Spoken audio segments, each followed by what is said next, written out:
وداعيا إلى الله بإذنه وسراجا منيرا হযরত সালমান ফারসি বলেন শাবানের শেষ তারিখে হযরত রাসূলুল্লাহ সাল্লাল্লাহু আলাইহি ওয়াসাল্লাম আমাদের উদ্দেশ্যে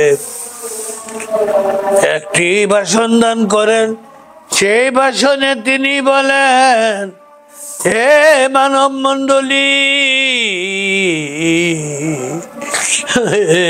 মানব মণ্ডলী, একটি মহান গুরুত্বপূর্ণ মাস তোমাদের উপর রহমতের ছায়া বিস্তার করার জন্য এসে পড়েছে।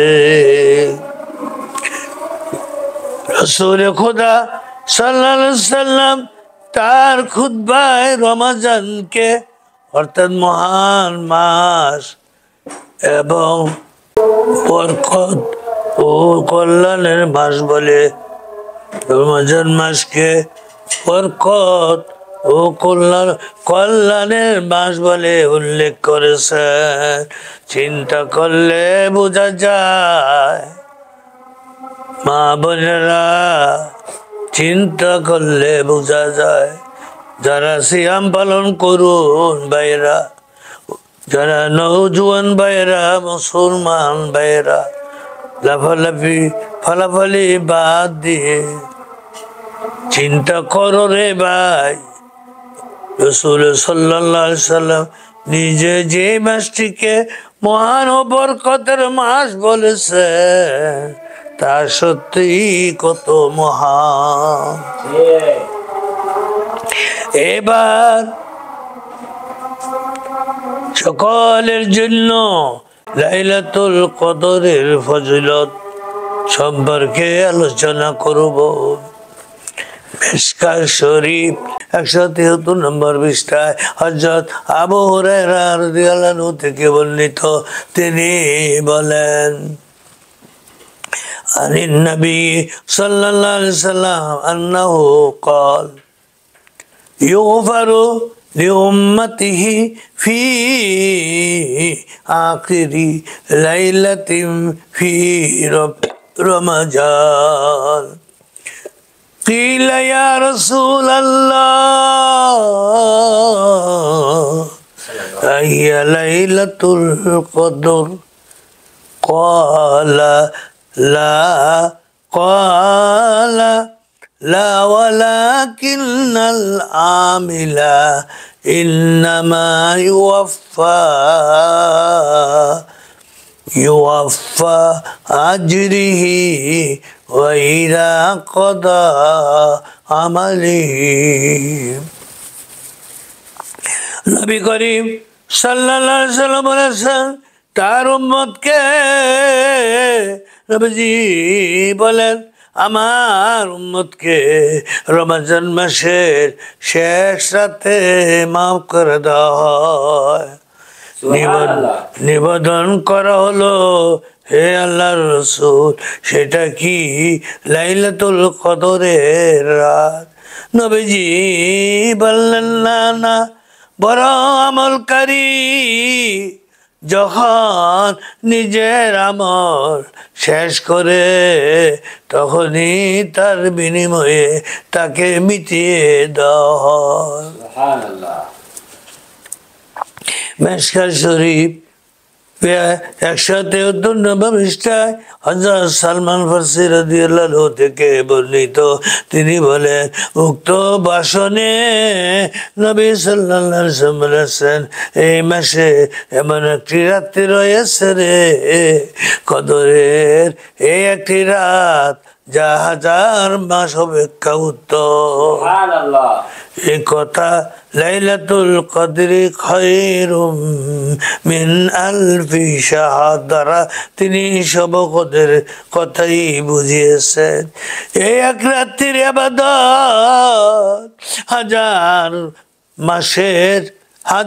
মাসের অর্থাৎ 83 বছর 4 মাসের ইবাদত অপেক্ষা উত্তম।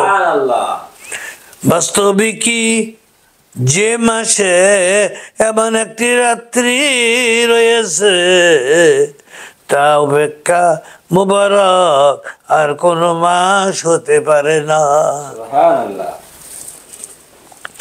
আম্বিয়া আলাইহিস সালামের উম্মতেরা প্রাচীনকালে দীর্ঘ হায়াত পেত, দীর্ঘ হায়াত পেত। সেই দীর্ঘ জীবনের বিশাল পরিসরে বহু ইবাদত বন্দেগী করার সুযোগ তারা লাভ করেছিল। আগেকার জমানার মানুষের তুলনায় আমাদের আয়ু, এই উম্মতের আয়ু অনেক কম বিদায় আমরা তাদের অধিক ইবাদত করার সুযোগ পাই না।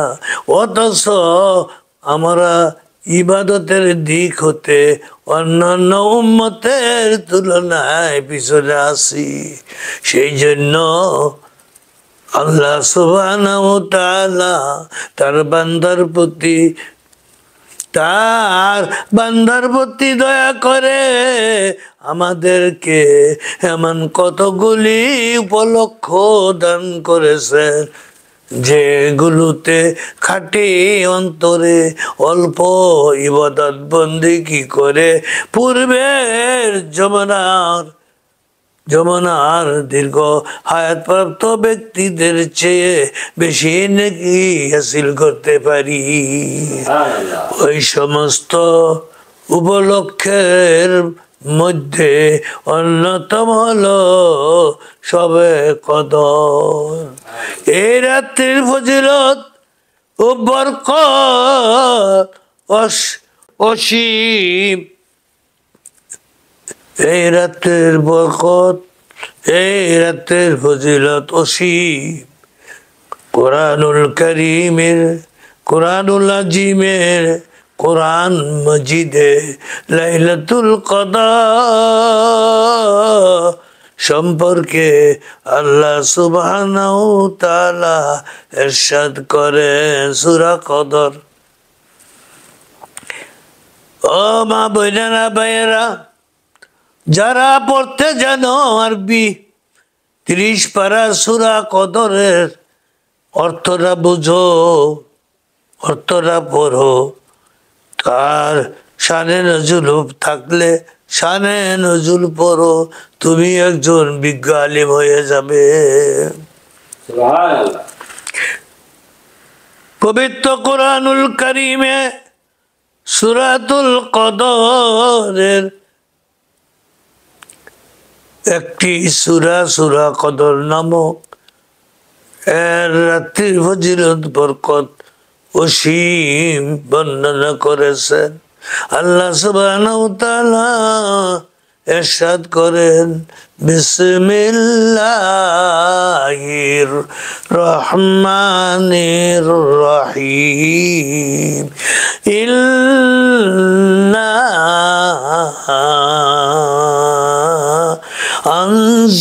আনজালনাহু ফি লাইলাতিল কদর। নিশ্চয় আমি আল্লাহ সুবহানাহু ওয়া তাআলা বলেন, নিশ্চয়ই আমি কোরআনুল আজিম নাজিল করেছি শবে কদরে বা কদরের রাত্রিতে। শুধু এই একটি বিষয় এই রাতের ফজিলতের জন্য যথেষ্ট হতো, তা সত্ত্বেও আল্লাহ সুবহানাহু ওয়া তাআলা এই রাত্রির মধ্যে আরো অনেক বৈশিষ্ট্য দান করেছেন, যা পরবর্তী আয়াত সমূহে ইরশাদ হচ্ছে বিসমিল্লাহির রহমানির রহিম। এই রাত্রির গুরুত্বের প্রতি আলোকপাত করে আল্লাহ সুবহানাহু ওয়া তাআলা তার পেয়ারা নবীকে প্রশ্ন করেন, আপনি কি জানেন এ রাতের গুরুত্ব কেমন? এই প্রশ্নের পর আল্লাহ সুবহানাহু ওয়া তাআলা স্বয়ং ইরশাদ করে বলে দিলেন লাইলাতুল বিসমিল্লাহির রহমানির রহিম লাইলাতুল কদরি খায়রুম মিন আলফি শাহর। কদরের এই একটি রাত 1000 মাস অপেক্ষা উত্তম। কোরআনুল কারীম অবতীর্ণ হওয়া ছাড়াও আরো যেসব বৈশিষ্ট্য এই রাত্রির মধ্যে রয়েছে তা হচ্ছে বিসমিল্লাহির রহমানির রহিম তানাজ্জালুল মালাইকাতু ওয়ার রূহু ফিহা বিইذনি রাব্বিহিম মিন কুল্লি আমর। এই রাত্রিতে ফেরেশতারা জমিনে অবতরণ করে আর জিবরাইল আলাইহিস সালাম এই রাতে দুনিয়ায় অবতরণ করে। অর্থাৎ শবে কদরের গুরুত্ব ফজিলত এতই যে বেশি যে ফেরেশতা সাধারণত আসেনি, তাছাড়া তাদের সর্দার হযরত জিবরাইল আলাইহিস সালাম তশরীফ এনে থাকেন। আর এই কথাটি বুঝাবার জন্যই তার অবতরণের কথা পৃথক ভাবে বলা হয়েছে তানাজ্জালুল মালাইকা। তার অবতরণের কথা পৃথক ভাবে বলা হয়েছে। ফেরেশতাগণ পরওয়ারদিগারের আদেশ করমে সুবহানাল্লাহ তানাজ্জালুল মালাইকাতু ওয়ার রূহু ফিহা বিইذনি রাব্বিহিম মিন কুল্লি আমরিন সালামুন হিয়া হাত্তা মাতলাইল ফাজর। সুবহানাল্লাহ।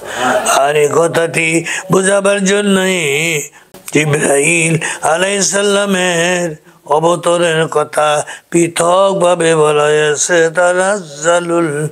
তানাজ্জালুল মালাইকা ফেরেশতাগণ পরওয়ারদিগারের আদেশ ক্রমে সকল ব্যাপারে কল্যাণ বা মঙ্গল নিয়ে জমিনে আসে সুবহানাল্লাহ। এবং প্রত্যেক মুমিন যারা ইবাদত বন্দেগীতে লিপ্ত থাকে ওই মুমিন বান্দাদের ঘরে ঘরে গিয়া ফেরেশতারা সালাম জানায়। সালামুন হিয়া হাত্তা মাতলাইল ফাজর। ফজর পর্যন্ত এই রহমতের দুয়ার খোলা থাকে এবং রহমতের দ্বারা বর্ষিত হইতে থাকে। মাজারে হক নামক কিতাবে বর্ণিত আছে যে রাত্রিতে ফেরেশতাদের সৃষ্টি করা হয়েছিল। এই রাত্রিতে হযরত আদম আলাইহিস সালামকে সৃষ্টি করার জন্য মূল উপাদানগুলি একত্র করা হয়েছিল। এই রাত্রিতে বেহেশতে বাগান সমূহে প্রথম বৃক্ষ রোপণ করা হয়েছিল। এই রাত্রিতে হযরত ঈসা আলাইহিস সালামকে আসমানে তুলে নেওয়া হয় এবং এই রাতে ব্যাপক হারে আল্লাহ সুবহানাহু ওয়া তাআলার দরবারে বান্দাদের এক দোয়া কবুল হয়। এমনি ভাবে ফেরেশতাগণ দলে দলে এসে মুমিন বান্দাদের সালাম করে অথবা তাদের শান্তির বাণী শোনায়। এই শান্তি ও রহমতের দ্বারা ভোর পর্যন্ত জারি থাকে। অর্থাৎ এই রাত্রির ফজিলত বরকত এর কোনো একটি বিশেষ অংশের সাথে খাস নয়, বরং সারা রাত্রি রহমতে আলাহি অজস্র দ্বারায় দুনিয়ার বুকে নাজিল করতে থাকে।